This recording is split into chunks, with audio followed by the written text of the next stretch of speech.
بسم اللہ الرحمن الرحیم۔ وطن عزیز میں جس طریقے سے فحاشی عام ہو رہی ہے، یہ جو فحاشی ہے ہمارے اس ملک میں تو کسی درجے تک ہے،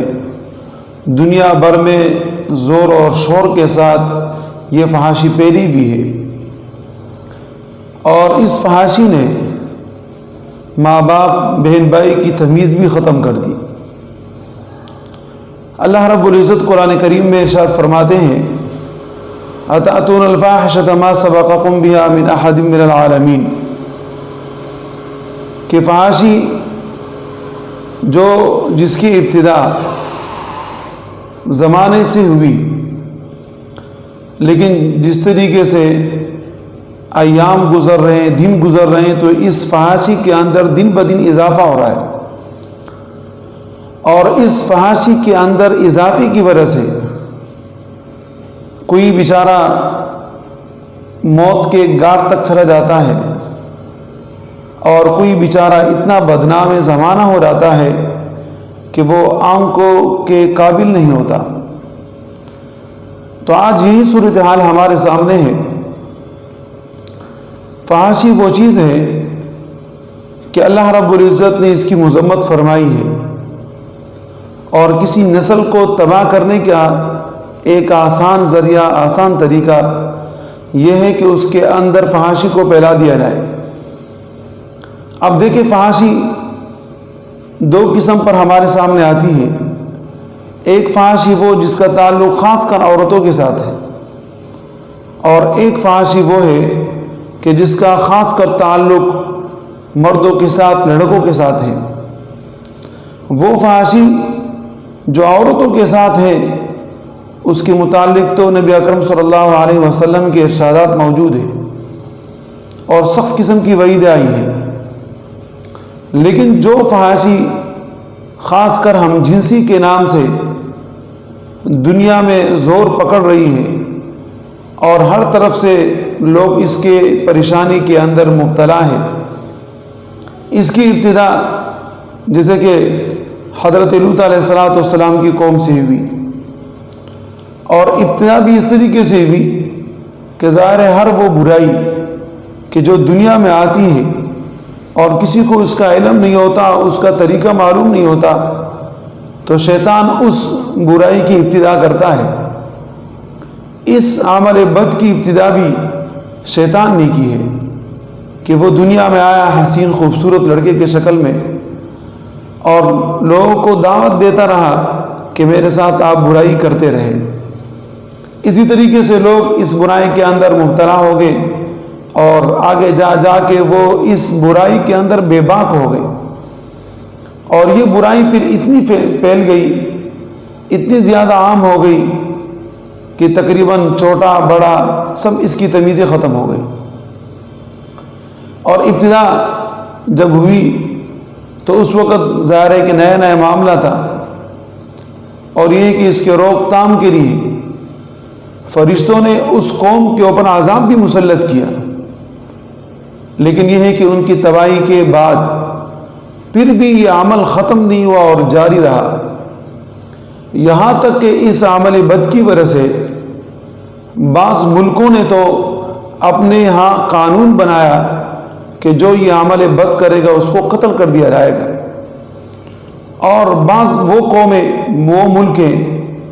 کہ جن کا اسلام کے ساتھ کوئی تعلق نہیں تھا، تو انہوں نے باقاعدہ پارلیمنٹ کے اندر ایک قانون بنایا اور اس کو جواز کی شکل دی۔ اب آیا دیکھیں کہ ہمارے وہ مسلمان ممالک، وہاں بھی یہ عمل بہت زیادہ عام ہو رہا ہے، اور دن بدن اس کے اندر اضافہ ہو رہا ہے۔ اب ظاہر ہے کہ ذمہ داری ماں باپ کے اوپر ہوتی ہے کہ وہ اپنے اولاد کی حفاظت کرے۔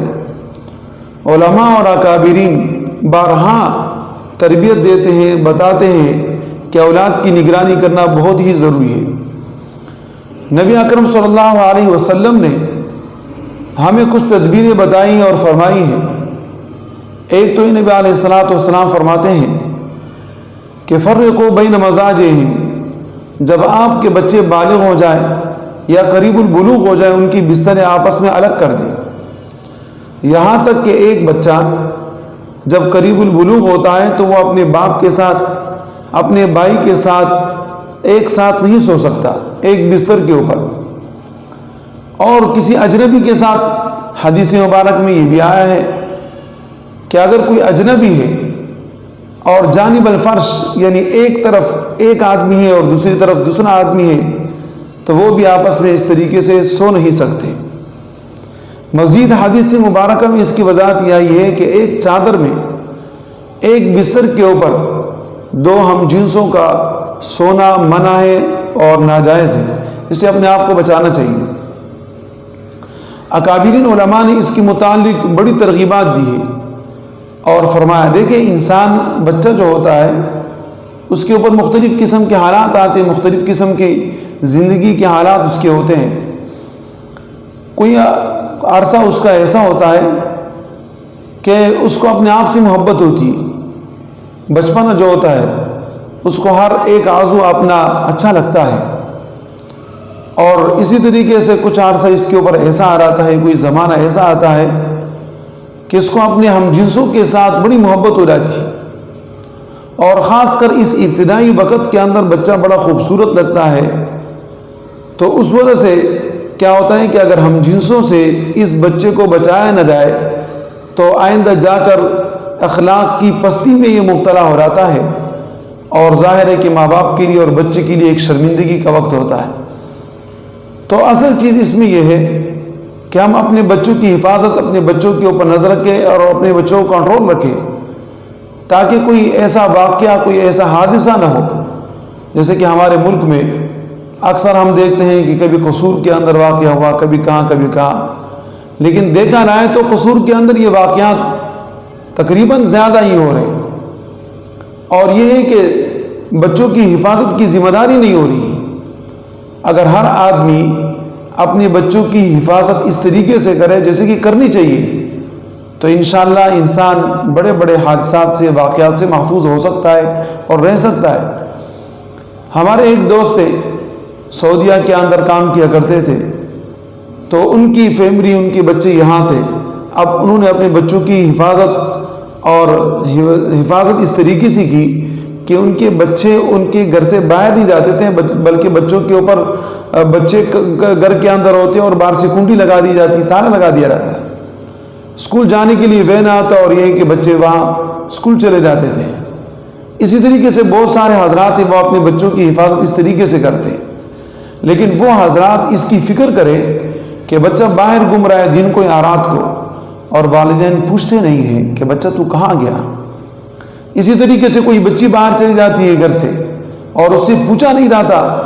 کہ آپ بیٹی کہاں گئی تھی اور کہاں پڑھ رہی ہو، اور یہ آنے کا وقت ہے، یہ آپ کے جانے کا وقت ہے، یا اس وقت سے آؤٹ آپ کہاں چلی گئی، اتنا وقت کہاں گزارا. آج ہم اپنے بچوں سے یہ پوچھتے نہیں، جس کی وجہ سے ہمارے بچے اور بچیاں آزاد ہو جاتی ہیں. اور یہ ہے کہ پھر واقعات ہمارے لیے آخر میں شرمندگی کے ہوتے ہیں. تو ہمارا تو ایک نظریہ ہے، وہ یہ ہے کہ بچے یقیناً محبت کے قابل ہے اور ہر ماں باپ کو چاہیے کہ اپنے بچوں کے ساتھ محبت کرے. اور جو ماں باپ اپنے بچوں کے ساتھ محبت نہیں کرتے تو ظاہر ہے کہ وہ ان کی دلوں کے اندر رحم نہیں ہے. تو یہ محبت کے اندر بڑی محبت وہ یہ ہے کہ اپنے بچوں کی حفاظت کرے،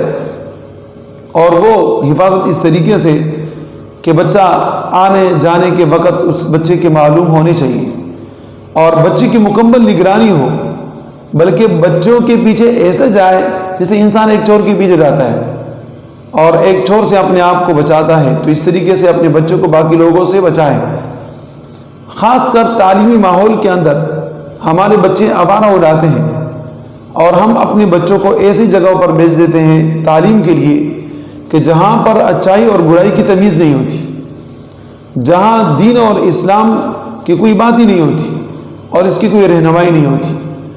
اور اسی طریقے سے ہمارے بچے اس نقصان کے اندر پڑ جاتے ہیں، یہ فحاشی ہمارے اندر پھیل جاتی ہے. اب دیکھیں کہ قوم لوط نے جب یہ کام کیا اللہ رب العزت کا غضب ان کے اوپر نازل ہوا. حدیث مبارکہ میں نبی اکرم صلی اللہ علیہ وسلم فرماتے ہیں کہ جب کوئی قوم اس طریقے سے برائی کے اندر ملوث ہو جاتی ہے